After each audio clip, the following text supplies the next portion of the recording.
Hello সবাইকে। ভ্লগের ফার্স্টে যে ভিডিওটা তোমরা দেখতে পেয়েছো, এইরকম দৃশ্য নাটোর ছাড়া আমি অন্য কোথাও খুব কমই দেখেছি। নাটোরের মধ্যে হিন্দু বাড়িগুলোতে বিয়ে লাগলেই এরকম রাত বিরাতে তারা গান বাজনা করে।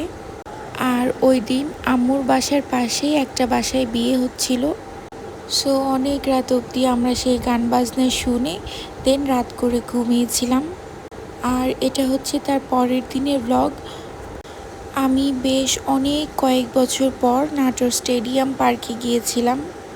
আমার যদি ভুল না হয় তাহলে আমি যখন স্কুলে পড়তাম, প্রবাবলি 2016-17 দিকে, তখন আমরা স্কুল বাঙ্ক করে এই পার্কে এসে আড্ডা দিতাম।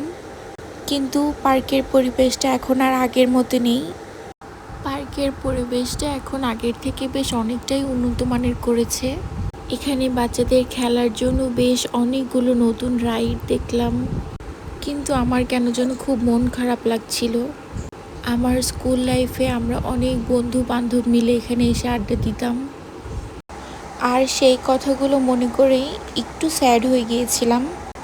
আর অ্যাজ ইউজুয়াল আমার এই স্টেডিয়ামের জবা ফুল খুবই পছন্দের। সো পুরাতন অভ্যাস থেকেই গিয়েছে। একটা ফুল ছিঁড়ে এনে নিজের কানে লাগিয়ে পুরা শহর ঘুরেছি। আর আসার সময় একটু আমরা গিয়েছিলাম গজ কাপড় কিনতে। আর বাবুর ওয়াইপস দেন ডাইপার এগুলো শেষ হয়ে গিয়েছিল, সো আসার সময় এইগুলোও নিয়ে আসছি।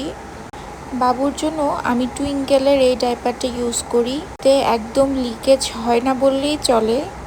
আর আমার কাছে মনে হয় ডাইপার অনেক সেন্সিটিভ একটা ইস্যু। সো একটু এদিক থেকে ওদিক হলেই বাবুদের ঠান্ডা লেগে যাওয়ার একটা ভয় থাকে।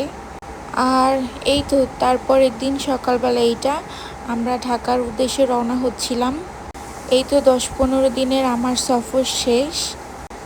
যেতে খুব কষ্ট হচ্ছিল, তারপরেও কিছু করার নেই, যেতেই হবে। সো আজকের ব্লগ এই পর্যন্তই। টাটা।